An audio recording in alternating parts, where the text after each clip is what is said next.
Hello students, welcome back to physics with Shubham sir. आज हम लोग मैकेनिकल प्रॉपर्टीज़ में एक नया लेक्चर लेके आ गए हैं और आज के लेक्चर में हम खाली न्यूमेरिकल्स करने वाले हैं।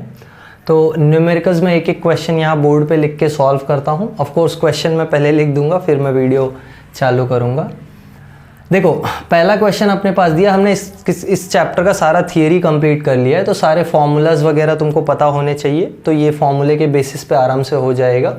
चलो, पहला क्वेश्चन अपने पास क्या दिया हुआ है, देखो। A wire of length 20 metre and area of cross section 1.25 into 10⁻⁻4 metre square is subjected to a load of 2.5 kilogram and 1 kilogram का जो वेट होता है वो होता है 9.8 न्यूटन। इसको पढ़ना सीख लो। 1 kg वेट मतलब होता है 1 किलोग्राम का वेट, तो ये 9.8 न्यूटन है। The elongation produced in wire is 1 into 10⁻⁻4 metre.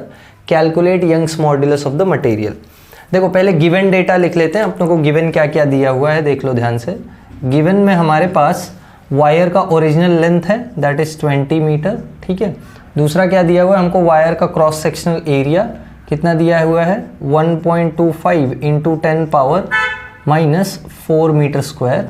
हमको क्या दिया, लोड यानी फोर्स कितना है, 2.5 kg का लोड है। तो 1 kg का लोड है 9.8 न्यूटन, यानी लोड हो जाएगा 2.5 इंटू 9.8 न्यूटन, ठीक है। ये फोर्स हो गया। फिर नेक्स्ट क्या बोला, इलोंगेशन यानी डेल्टा एल कितना आ रहा है, 1 इंटू 10⁻⁻4 मीटर। हमको यंग्स मॉड्यूलस कैलकुलेट करना है। अब देखो, एक बार गिवन डेटा जब तुम लिख दोगे ना तो तुमको क्लियरली दिखाई पड़ने लगेगा कि कौन सा फॉर्मूला लगेगा। कौन सा फॉर्मूला लगेगा इसमें, यंग्स मॉड्यूलस का फॉर्मूला लगेगा। देखो, यंग्स मॉड्यूलस का फॉर्मूला लगाओ, y इज इक्वल टू, हमको मालूम है यंग्स मॉड्यूलस होता है f, बोलो formula, f by a into L by delta L. ये फॉर्मूला मालूम है। यंग्स मॉड्यूलस क्या होता है, longitudinal stress upon longitudinal strain ना। यहाँ मैं यंग्स मॉड्यूलस का फॉर्मूला लिख देता हूँ। यंग्स मॉड्यूलस होता है longitudinal stress upon longitudinal strain, ठीक है। स्ट्रेस क्या होता है, फोर्स अपॉन एरिया। स्ट्रेन क्या होता है, change in length upon original length. तो सिंप्लीफाई करो, देखो क्या आएगा, ये L ऊपर जाएगा, एरिया नीचे, यानी FL upon A delta L। ये फॉर्मूला मैंने तुमको अच्छे से बाय हार्ट करने को बोला था, बहुत इंपॉर्टेंट है। तो ये फॉर्मूला हम लोग यूज़ करेंगे, ठीक है। यंग्स मॉड्यूलस ही निकालना है, तो बाकी सारी चीज़ें सब्स्टिट्यूशन करते हैं। F कितना है, 2.5 इंटू 9.8। L कितना है बोलो, 20 मीटर अपॉन A कितना है, A है 1.25 इंटू 10⁻⁻4 और L कितना है, डेल्टा L 10⁻⁻4। तो क्लियरली दिखाई पड़ रहा है। सॉल्व करने वाले जो नंबर्स हैं वो हैं 2.5, 9.8, 20 और 1.25। ज़रा ध्यान से देखो, 1.25 और 2.5 कैंसिल होंगे, 2 2 ज़ार, और ये 2 2 ज़ार 4, यानी अपने पास नंबर क्या बच रहा है, देखो 9.8 इंटू 20 इंटू 2 भी कर लेते हैं।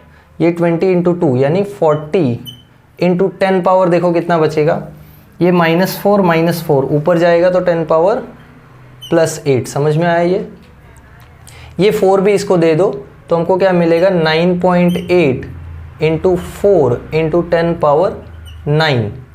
यही बस मल्टीप्लिकेशन करना और हमको आंसर आ जाएगा। मल्टीप्लिकेशन कर लोगे या नहीं, 4 8 ज़ार 32, 2 आ गया, फिर कितना 3 बचा, 4 9 ज़ार 36, 36 प्लस 3 39, यानी 39.2 इंटू 10⁻9, या इसी को हम लोग लिखें तो ये हो जाएगा 3.92 into 10⁻10 Newton per metre square. याद है ना, यंग्स मॉड्यूलस का यूनिट वगैरह लिखाया था ना सब। तो ये अपना आंसर आ गया, ठीक है, 3.92 into 10⁻10 Newton per metre square. चलो छाप लो, ये कॉपी कर लो सॉल्यूशन। एक एक चीज़ अच्छे से समझ लो। पहला न्यूमेरिकल है इसलिए एकदम सिंपल उठाया है, कोई ऐसा परेशान मत हो या कुछ ऐसा वो मत बिलिटिल मत करो खुद को कि सर हमको तो इतना आता है, आप इतना सिंपल क्यों करा रहे हो। सिंपल से करेंगे तो ये धीरे धीरे समझ में आएगा ना बाकी चीज़ें। ये नोट डाउन करो, फिर अगला न्यूमेरिकल मैं लिख के कंटिन्यू करता हूँ, ठीक है। चलो नोट डाउन कर लिया था। ये एक और न्यूमेरिकल हम लोग कर लेते हैं यंग्स मॉड्यूलस पे। यंग्स मॉड्यूलस पे एक किया हमने और एक देखते हैं। देखो क्या दिया है, हमको दिया a brass wire of length 4.5 metre. ध्यान देना, दो अलग अलग वायर्स हैं, एक ब्रास वायर है और एक कॉपर वायर है, ठीक है। A brass wire of length 4.5 metre with cross section area 3 × 10⁻⁻5 metre square and a copper wire of length 5 metre with cross section 4 × 10⁻⁻5 metre square are stretched by the same load. Load same है दोनों पे, या दोनों पे force हमने same लगाया है। The same elongation is produced in both the wires, then find the ratio of Young's modulus of brass and copper. समझा क्वेश्चन? हमको Young's modulus of brass and copper का रेशियो निकालना है, या बोल सकते हो कंपेयर करना है। तो देखो हमको गिवन क्या क्या है, पहले गिवन डेटा लिख लेते हैं। गिवन डेटा लिखो, length of brass, original length of brass कितना है 4.5 मीटर।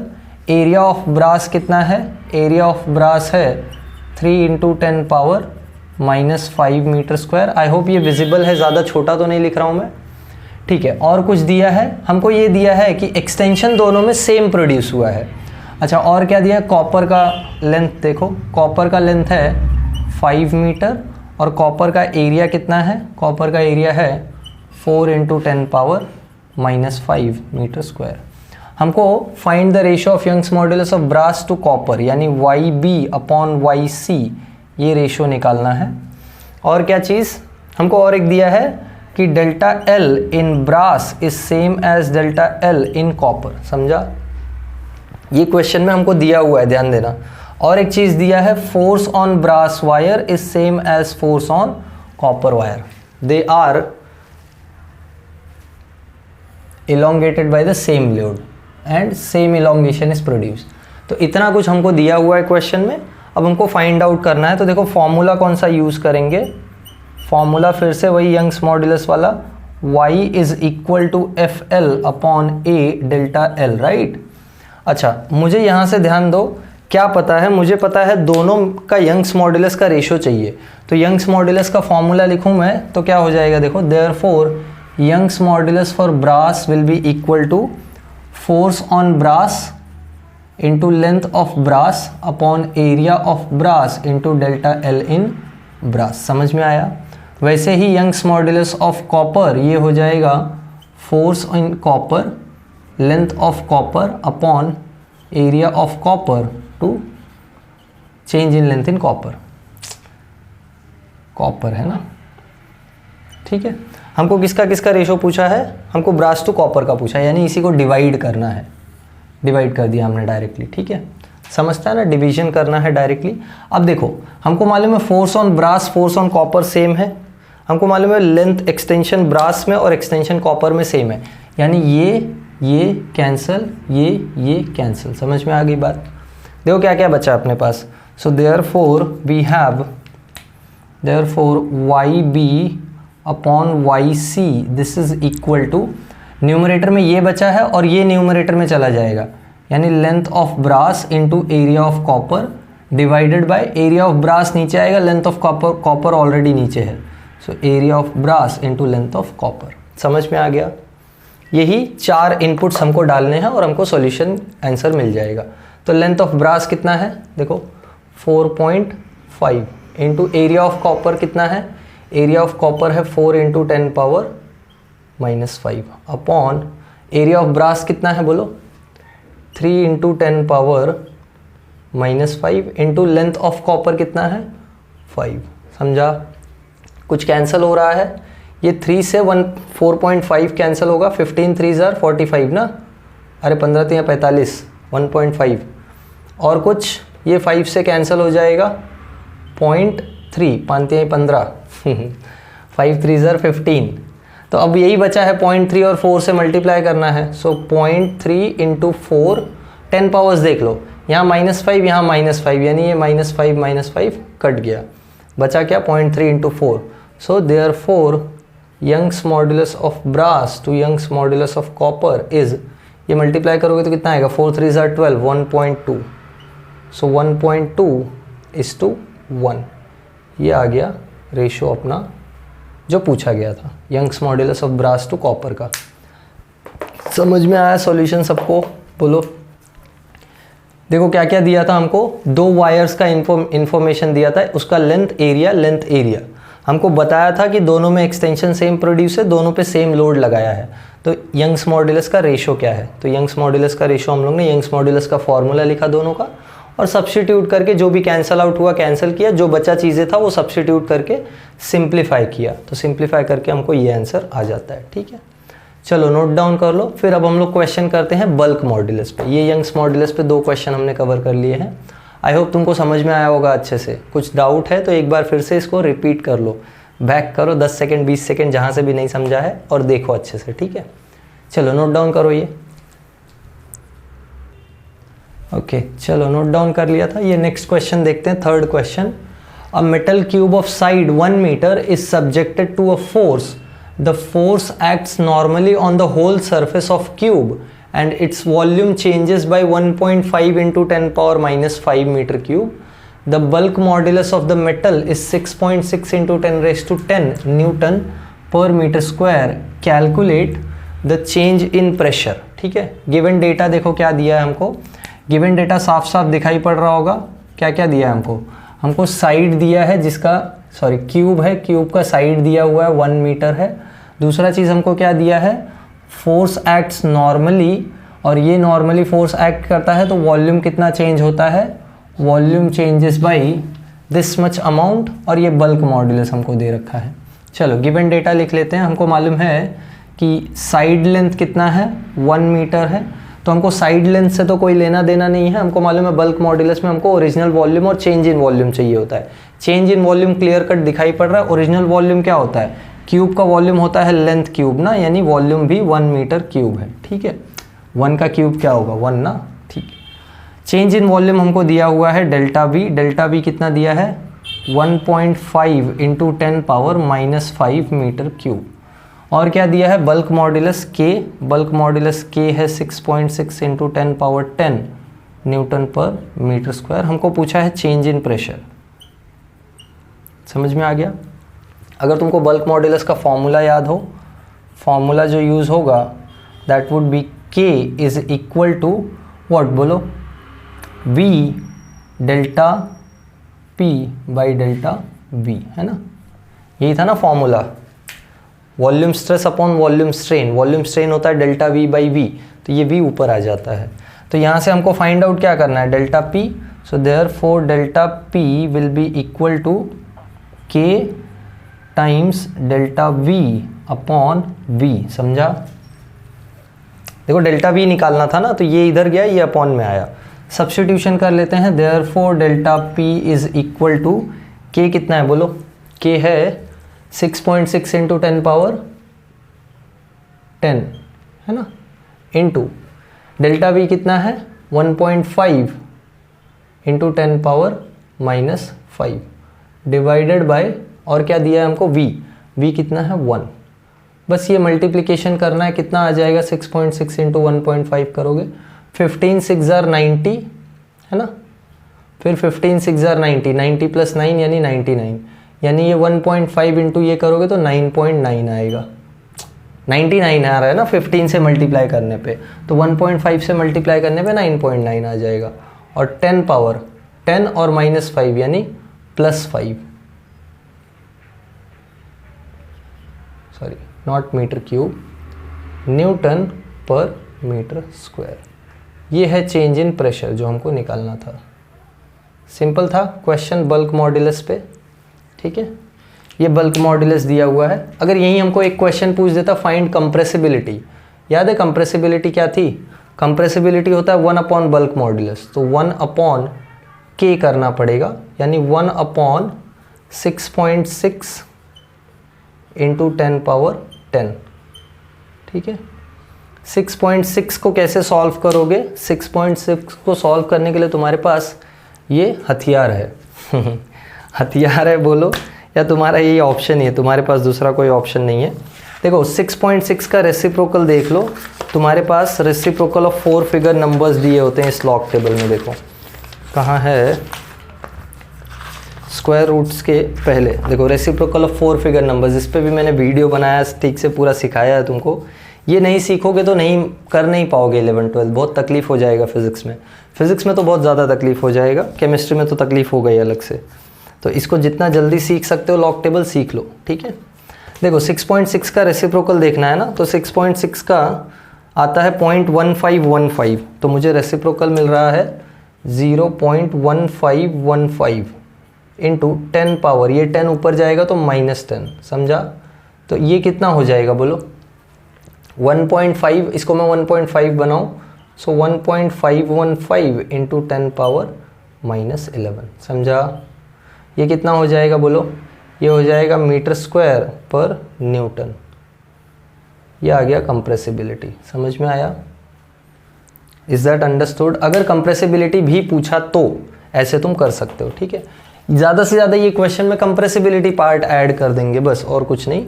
हाँ, क्वेश्चन का टाइप मैं बता नहीं सकता, बहुत टाइप के क्वेश्चंस हो सकते हैं, जितने हो सकते हैं will try to cover, don't worry. अभी ये जो मैं क्वेश्चंस करा रहा हूँ ना, तुमको बता दूँ कि मैं सॉल्व्ड एग्जांपल्स उठा रहा हूँ ताकि थोड़े इजी तुमको समझ में आए कि न्यूमेरिकल्स कैसे हैं चैप्टर के।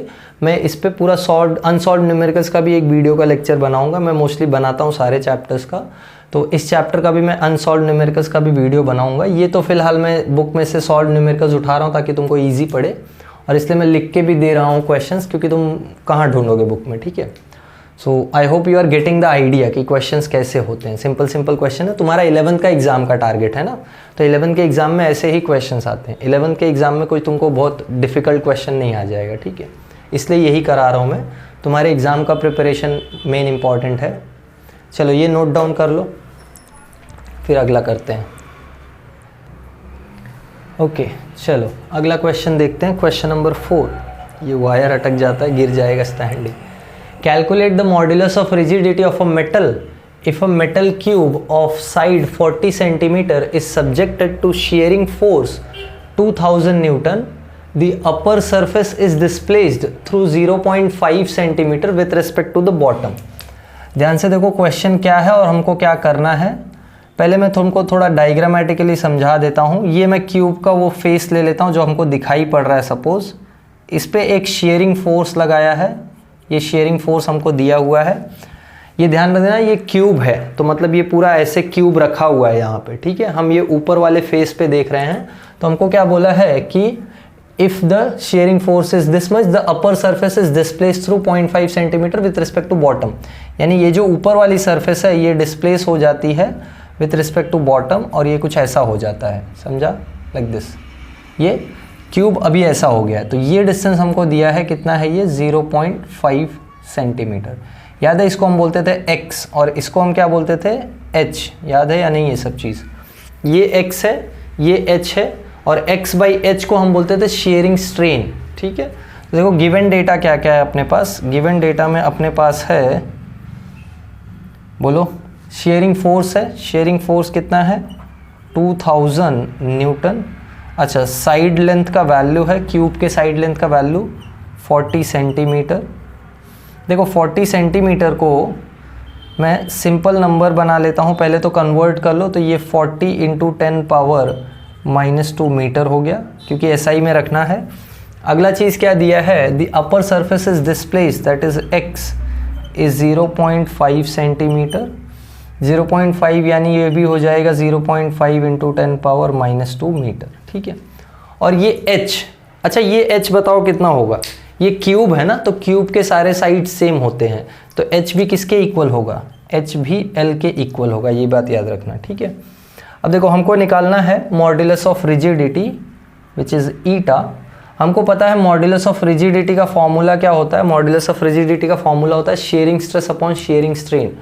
तो मैं shearing stress upon shearing strain में शेयरिंग स्ट्रेन अलग से निकाल लूँ, या चलो एक साथ करते हैं। तो हमको मालूम है फॉर्मूला क्या लगेगा, formula will be modulus of rigidity eta is equal to F by A upon X by H। याद है, shearing stress upon shearing strain. अच्छा A कहाँ से आएगा बताओ, ये जो A है ये A कहाँ से आएगा। A एरिया होता है ना, जिस फेस पे ये फोर्स लगा है, तो एरिया कितना हो जाएगा, लेंथ का स्क्वायर। तो एरिया निकालो, तो एरिया हो जाएगा L स्क्वायर। L कितना है 40 इंटू 10 पावर -2। अच्छा 40 इंटू 10 पावर -2 को मैं 4 इंटू 10 पावर -1 भी ले सकता हूँ, परेशानी की बात कोई नहीं ना। अरे ये 0 इधर जाएगा तो 10 पावर -1 कम हो जाएगा ना, ये 10 टाइम्स इधर है, तो इसको मैं 4 × 10 पावर -1 लूँ तो स्क्वायर करूँगा तो 16 × 10 पावर -2 मीटर स्क्वायर। देख लो, ये जिसको दिक्कत हुई है तो मैंने एक्सप्लेन किया है, ये 40 को मैं 4 × 10 पावर -1 ले रहा हूँ, ठीक है। 4 × 10 पावर -1 कैसे, ये 10 इधर भेज के 4 × 10 पावर -1 कर लिया, बस ये हमको ये भी मिल गया। चलो अब सॉल्व करते हैं। So therefore eta will be equal to F कितना है 2000 न्यूटन, ये एच ऊपर आ जाएगा इंटू एच कितना है, एच है यही एल के इक्वल, एल कितना है, एल है 40 या इसी को मैं 4 × 10 पावर -1 लेता हूँ अभी, डिवाइडेड बाई ए कितना है, ए है 16 × 10 पावर -2 और क्या बचा x कितना है 0.5 यानी 0.5 × 10 पावर -2। समझ में आ गई बात, नंबर समझ में आए ना सबको, बोलो। देखो फोर्स सब्स्टिट्यूट किया, एरिया सब्स्टिट्यूट किया, ये डिनोमिनेटर का डिनोमिनेटर h तो न्यूमरेटर बन गया, ऊपर चला गया, और x डिनोमिनेटर में है, बस यही नंबर्स को सिंप्लीफाई करना है और आंसर आ जाएगा। चलो करते हैं, कैसे होगा बोलो। 4 4s करेक्ट, 4 5s है ना, नहीं हाँ 5s और ये 5 5s 10 बचेगा या 100 बचेगा, मेरे हिसाब से तो 1000 बचेगा, ठीक है। देखो कैसे 1000 बचेगा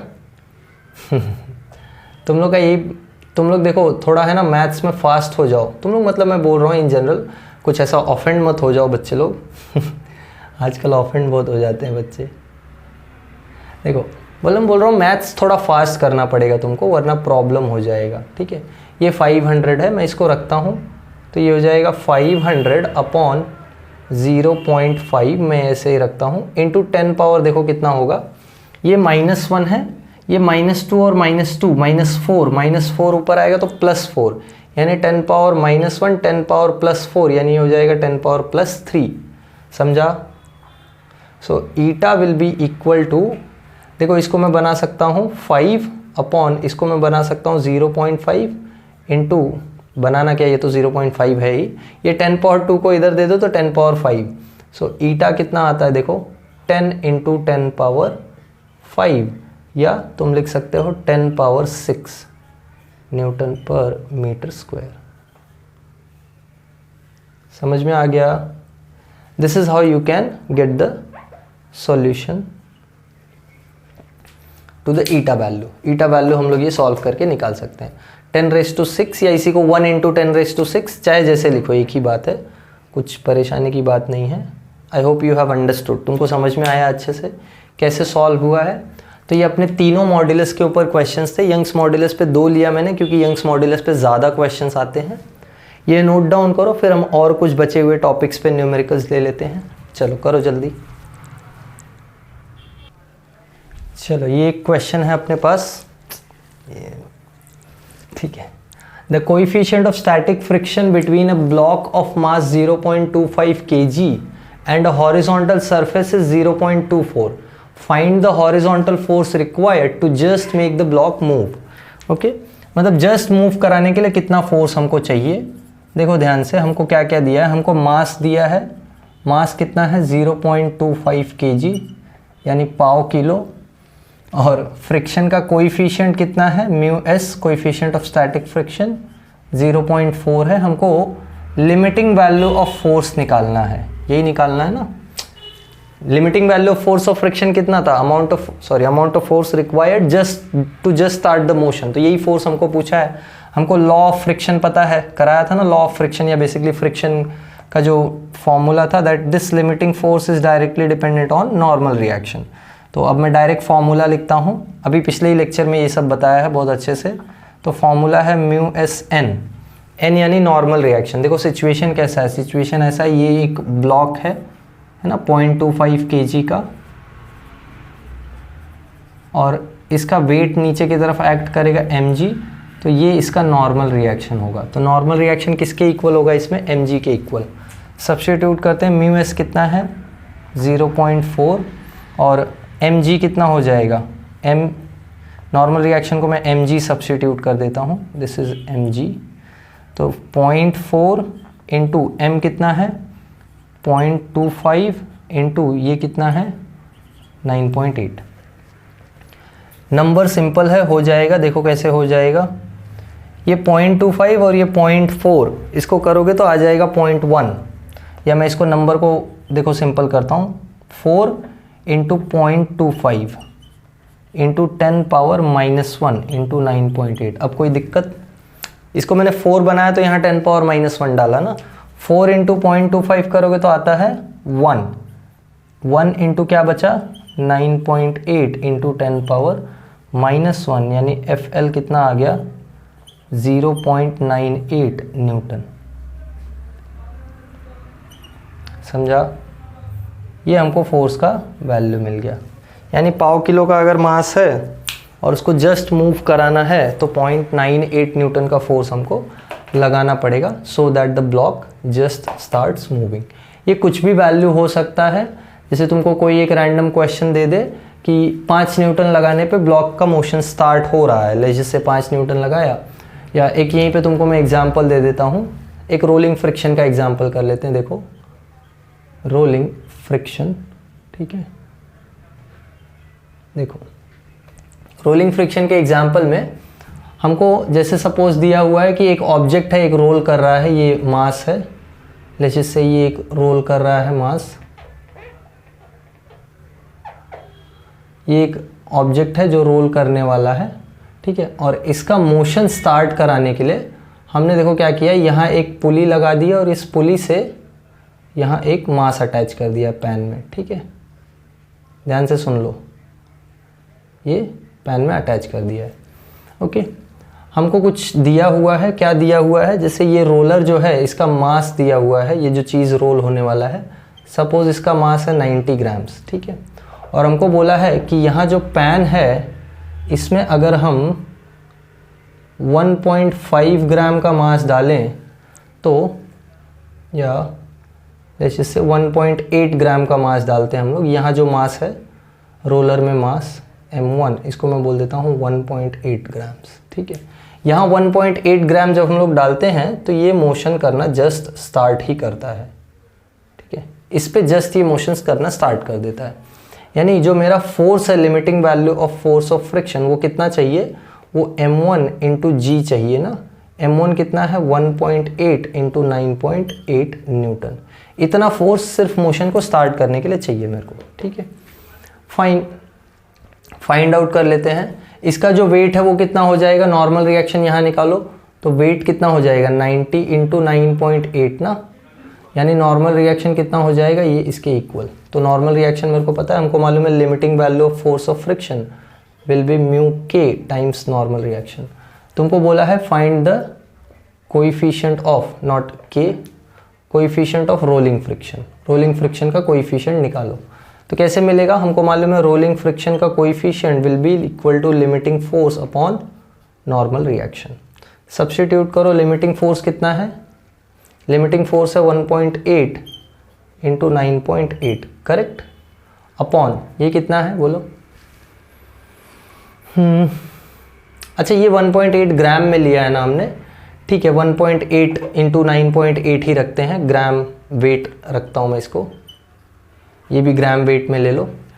यूनिट तो सेम ही है ना, यूनिट से कोई प्रॉब्लम नहीं है। नॉर्मल रिएक्शन कितना हो जाएगा 90 इंटू 9.8, ये भी ग्राम वेट में, 9.8 कैंसिल, 1.8 अपॉन 90 क्लियरली दिखाई पड़ रहा है।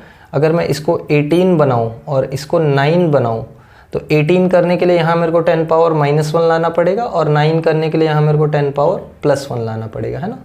तो ये देखो क्या आ जाएगा 9 2 जार, सो 2 इंटू 10 पावर, ये -1 और ये +1 ऊपर जाके -1, यानी 10 पावर -2, यानी 0.02, ये आ गया कोएफिशिएंट ऑफ रोलिंग फ्रिक्शन। तो ऐसे तुम रोलिंग फ्रिक्शन का भी क्वेश्चन समझ सकते हो। हमको गिवन था कि इतना मास का रोलर है और इतना मास डालने पे ये रोल करना चालू कर देता है, तो बताओ कि रोलिंग फ्रिक्शन का कोएफिशिएंट कितना है। So this is how you can calculate. बाकी ये क्वेश्चन का सॉल्यूशन इधर है, ये क्लियर रखना, ये तो मैंने एक्स्ट्रा एग्जाम्पल बता दिया है, ठीक है। तो आई होप तुमको क्वेश्चन समझ में आए, कैसे क्वेश्चंस हो सकते हैं फ्रिक्शन से रिलेटेड भी। अभी और इस पे हम न्यूमेरिकल सेशन बनाएंगे, डोंट वरी, हम अनसॉल्व्ड न्यूमेरिकल्स भी करेंगे। ये तो तुमको फील देने के लिए था क्योंकि एग्जाम में तुमको कैसे सिंपल सिंपल क्वेश्चंस मिलते हैं, एग्जाम में इससे डिफ़िकल्ट क्वेश्चन नहीं आएगा, डोंट वरी। तो एग्ज़ाम में ऐसे क्वेश्चंस तुमको मिल सकते हैं, तो इट्स बेटर कि तुम इनको सॉल्व करना पहले अच्छे से सीख लो और तुम नंबर्स से थोड़ा अच्छे से फैमिलियर हो जाओ। ये ऐसे न्यूमेरिकल्स इसलिए उठाएं क्योंकि यहाँ नंबर्स सिंपल हैं। अपने जो अनसॉल्व्ड न्यूमेरिकल्स होते हैं उसमें नंबर्स में लॉग कैलकुलेशन का ज़रूरत पड़ता है, तो हम लॉग कैलकुलेशन वाले भी न्यूमेरिकल्स का एक वीडियो बनाएंगे, ठीक है। तो आई होप तुमको सारे न्यूमेरिकल समझ में आए होंगे अच्छे से, एक एक चीज़ लिख लिख के बताया है, तो अच्छे से देखो वीडियो शांति से। अब क्या, आप तो देख चुके हो, तो चलो I will see you all in next video. कुछ डाउट रहेगा तो बिंदास बताओ, okay. Bye everyone, have a good day.